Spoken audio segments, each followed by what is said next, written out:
Joining us now, Republican Congressman from Texas, GOP presidential hopeful, Ron Paul. And Congressman, it's a pleasure to see you again. Thank you, Dylan. Your thoughts on everybody coming around to your way of thinking?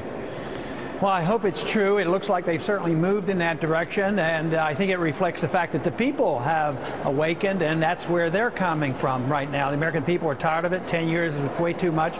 Nobody, as you described, that has defined what our goals are and how victory could be achieved. So they're sick and tired of it. We're flat-out broke. The sooner the better. I thought something you mentioned was very, very important. They bring a token 10,000 troops home, or a few troops, but you mentioned the fact of the contractors. What if they add 10,000? You know, contracting out this war. It was done in Iraq, and now it's been done in Afghanistan. It's much bigger than just measuring the number of troops there, but overall it's the policy. What are we there for? What is the purpose? Does it serve our interests, our national interests? And I would say no. There's no real purpose there.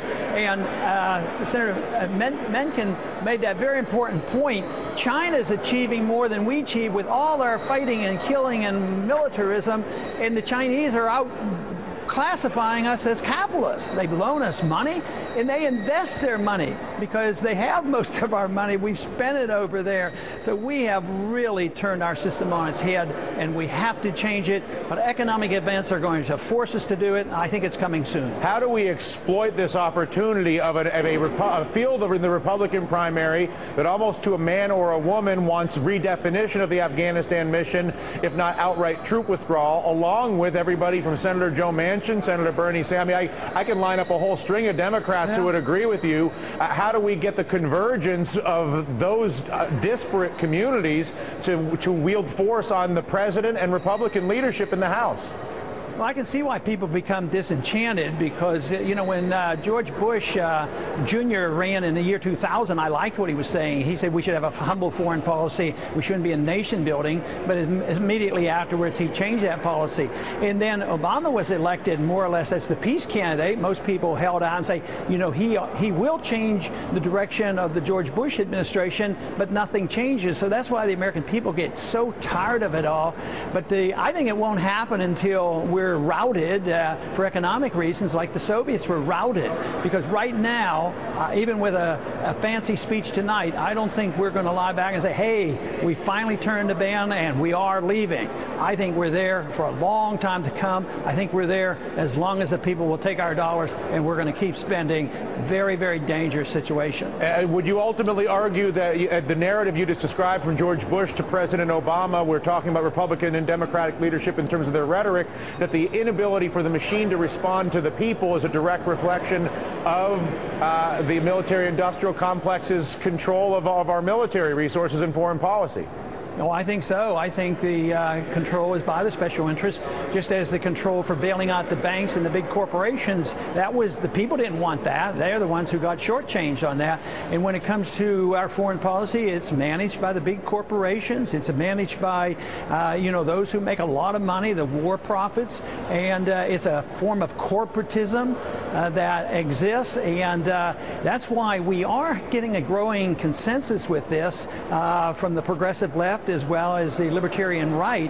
We are coming together, but it's just a major undertaking to attack the status quo, and because you just can't always believe the rhetoric. I mean, the people have been hoodwinked too many times. They have to be able to trust the individual who says enough is enough, it's time to come home, and certainly that is my position. A long time ago, I thought we should have come home.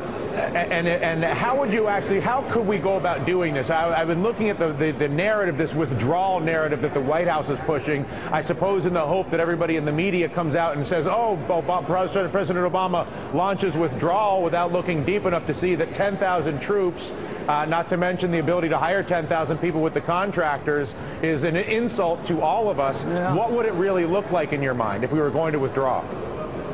Well, there would be an announcement. A president could do it. He's in charge of the troops. He can just say, look, it's time to come home. We're going to back off. We're going to systematically come home as safely as possible and as quickly as possible. And I think once the announcement was made and the people knew we were serious, there would be a lot of reassurance. Maybe some of the American capitalists would once again invest some money, as the Chinese capitalists are doing right now. I mean, the Chinese not only are investing in Afghanistan, they're investing in Iran. We want to fight. We want another war with Iran, instead of saying, well, why don't we spread our goodness by trading with people? I mean, there was one time, of course, in recent memory, especially for me, that all we did was want to shoot and kill each other over the Korean War and the Chinese. But now we trade with the Chinese. I mean, what is so terrible about that? Because it is the way to preserve peace and prosperity at the same time. Yeah, listen, Congressman, as I said to Senator Manchin, I'll say it to you, I could not agree more, and I wish you all the best in your efforts, and we'll do everything we can to help you, particularly on the issue of the war. Thank you, Congressman. Thank you very much. All right, Ron Paul, coming up.